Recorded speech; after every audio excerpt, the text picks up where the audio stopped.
সুবহানাল্লাহ। সম্মানিত ভাইয়েরা আমার, ছোট্ট একটা কথা বলি। ওই জান্নাতের মধ্যে বিশাল একটা বাজার হবে, বাজারটার নাম হলো রূপার বাজার। আমিও যাব, তুমিও যাব। জান্নাতি মানুষগুলো রূপার বাজারে যাবে, সোনা কেনার জন্য, গহনা কেনার জন্য যাবে। ওই জায়গার মধ্যে একটা আওয়াজ হবে, আল্লাহ পাক জান্নাতীদেরকে বলবে, জান্নাতীরা, দুনিয়াতে তোমরা পুরুষ মানুষ স্বর্ণ পরো নাই, আজকে তোমাদের আমি পারমিশন দিলাম, স্বর্ণ কেনো, মন যা চায় তোমরা তাই করো। ওই বাজারের মধ্যে থেকে স্বর্ণ কিনতে কিনতে আল্লাহ পাক ঘোষণা করবে, জান্নাতীরা কেমন লাগছে জান্নাতের মধ্যে, আমার নিয়ামতগুলো তোমরা কেমন ভোগ করলা? জান্নাতীরা বলবে, আল্লাহ, আমরা যা কল্পনা করি নাই তার চেয়ে হাজার হাজার বেশি গুণ আমরা পেয়েছি। আল্লাহ বলবে, আসল নিয়ামতটা এখনো আমি আল্লাহ তোমাদেরকে দেই নাই। সুবহানাল্লাহ। এবার জান্নাতি মানুষগুলো বলবে, আল্লাহ, এর চারে কি নিয়ামত আছে? আল্লাহ বলবে, তোমরা একটু আকাশের দিকে তাকাও, মাথাটা একটু তোলো। ওই বাজারের সমস্ত জান্নাতি মানুষগুলো আকাশের দিকে তুলবে। যখন আস্তে করে সামনের দিকে আকাশের দিকে চোখটা জুড়াইবে, সঙ্গে সঙ্গে আমার আল্লাহ পাক রব্বুল আলামিনকে দেখতে পাবে। তাকিয়ে থাকবে, হাজার হাজার হাজার হাজার বছর তাকিয়ে থাকবে। এই সময় এই জান্নাতি মানুষগুলোর যে স্ত্রীরা আছে, এই হুরগুলো আল্লাহকে অ্যাপ্লিকেশন করবে, আল্লাহ গো, তুমি যেমন করে তোমার সৌন্দর্য চেহারাগুলো তোমার জান্নাতি মানুষগুলোকে দেখাইতেছো, ওরা তো আমাদেরকে ভুলে গেছে, আমাদের স্বামীদেরকে আমাদের কাছে ফিরাইয়ে দাও। আল্লাহ পাক তখন ওই স্ত্রীদের কথা শুনে পর্দাটা ফালাইয়ে দিবে। সোনার ভাইরা, জান্নাতি মানুষগুলোকে প্রশ্ন করা হবে, জান্নাতি মানুষেরা, আল্লাহকে কেমন দেখলা, কতক্ষণ দেখলা? তখন সেই জান্নাতি মানুষগুলো বলবে, আরে মনটা জুড়ে গেল, আমার প্রাণটা শীতল হয়ে গেল, আল্লাহ পাক এত সুন্দর, আল্লাহ পাক এত সুন্দর, কিন্তু আমাদের আফসোস, আমাদের আল্লাহকে মাত্র তো কয়েক সেকেন্ড দেখলাম। সুবহানাল্লাহ।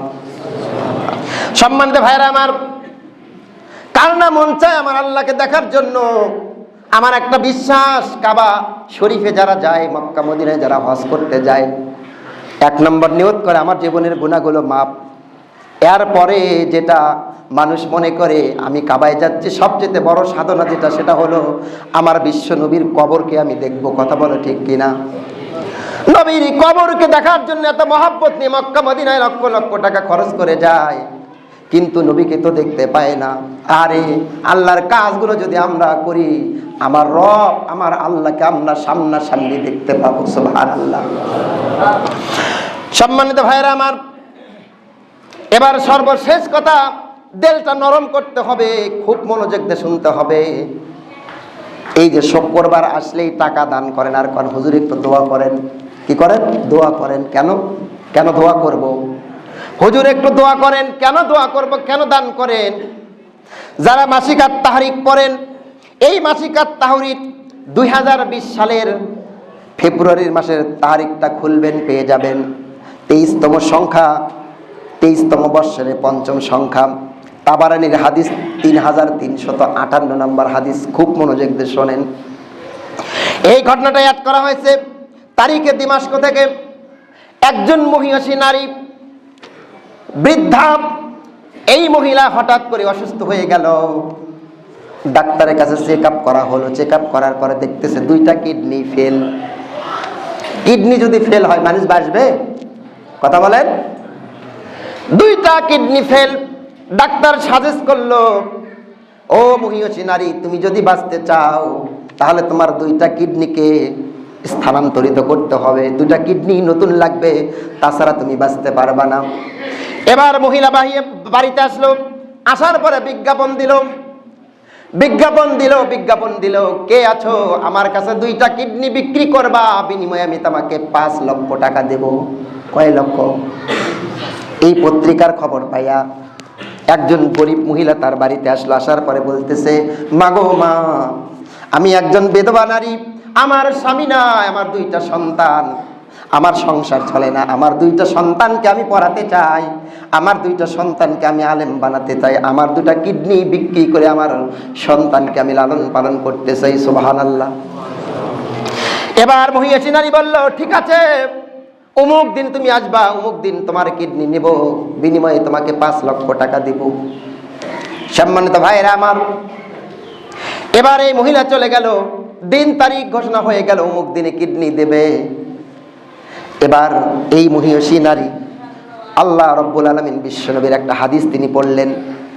হাদিস পড়ে তার পরিবর্তন হয়ে গেল। একটা হাদিস পড়ে জীবনের পরিবর্তন দেখেন কেমনে। মহিলা হাদিস পড়েছে, মাইয়াসসারা আলা মুসিরিন ইয়াসসারাল্লাহু আলাইহি ফিল দুনিয়া ওয়াল আখিরাহ। এই দুনিয়ায় যদি কোনো মানুষের সহযোগিতা করে, আল্লাহ পাক রব্বুল আলামিন তাকে দুনিয়া এবং আখিরাতে সহযোগিতা করে। আপনি যদি আমাকে দুনিয়ায় সহযোগিতা করেন, আল্লাহ পাক আপনাকে দুনিয়া আখিরাতে সহযোগিতা করবে। আমি যদি আপনাকে দুনিয়াতে সহযোগিতা করি, আল্লাহ পাক আপনাকে দুনিয়া আখিরাতে সহযোগিতা করবে।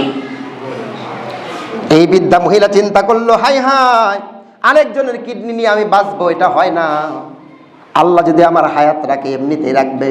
আমি মহিলার থেকে কিডনি নেব না, আমি মহিলাকে এমনি 5 লক্ষ টাকা দিয়ে দেব। এই মহিলাটা চলে আসলো, দিন তারিখ মতো এই মহিলাটা চলে আসলো। আসার পরে বলল, বোন গো বোন, আজকে আমি কিডনি দেওয়ার জন্য তোমার কাছে আসছি। কিন্তু এই গরিব মহিলাটা শুধু কান্না করতেছে আর কান্না করতেছে, বলতেছে, মা গো, ও মা, তুমি কেন কাঁদো বলো? উনি বারবার বলতেছে, আমি একটা কারণে কাঁদি, এই যে আমার এতিম সন্তান, আমিও মাও মারা যাব, এই দুইটা এতিম সন্তান কেমনে বাঁচবে, কিভাবে তারা দুনিয়ায় থাকবে, আমি এই চিন্তায় আমি মা কান্না করতেছে, ওদের তো বাবাও নাই। এবার মহিয়সী নাই বলতেছে, মা গো, তোমারে কাঁদতে হবে না, তোমাকে কাঁদতে হবে না, তোমাকে কিডনিও দিতে হবে না। আমি সিদ্ধান্ত নিয়েছি, তোমাকে আমি এমনি 5 লক্ষ টাকা দিয়ে দেব, তোমাকে কিডনি দিতে হবে না। সম্মানিত ভাইয়েরা, আসল কথায় চলে আসি। এবার এই 5 লক্ষ টাকা নিয়ে গরিব মানুষ বাড়ির দিকে যায় আর আল্লাহর দরবারে দোয়া করে, ইয়া শাফিয়াল আমরাস, ইয়া মুহিল্লাল মুশকিলাত। আল্লাহ গো, যেই মানুষটা আমাকে বিনা পুঁজিতে 5 লক্ষ টাকা দিল, আল্লাহ তুমি বড় ডাক্তার, তোমার চেয়ে বড় ডাক্তার দুনিয়াতে কেউ নাই, তোমার চেয়ে বড় মুশকিলকে আসান করার মতো দুনিয়ায় কেউ নাই। আমি গরিব মানুষ, তার 5 লক্ষ টাকা এমনি এমনি নিয়ে তোমার কাছে দোয়া করলাম।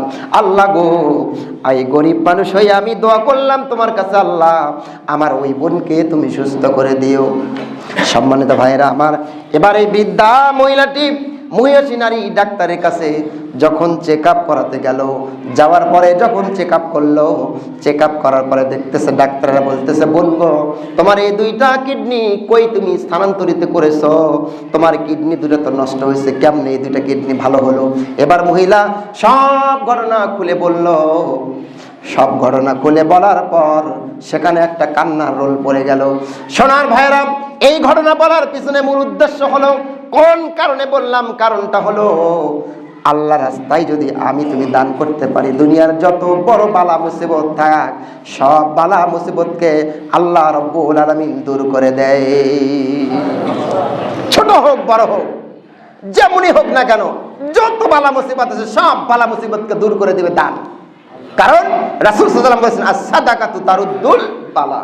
কত বিপদ আপনার আমার, কত বিপদ, এই বিপদকে দূর করার জন্য আল্লাহ রাস্তায় বেশি বেশি করে দান করতে হবে। যদি আমরা বেশি বেশি করে দান করতে পারি, আল্লাহ রাব্বুল আলামিন আমাদেরকে অবশ্যই সুস্থ রাখবে এবং সমস্ত বিপদ থেকে দূর করবে ইনশাআল্লাহ।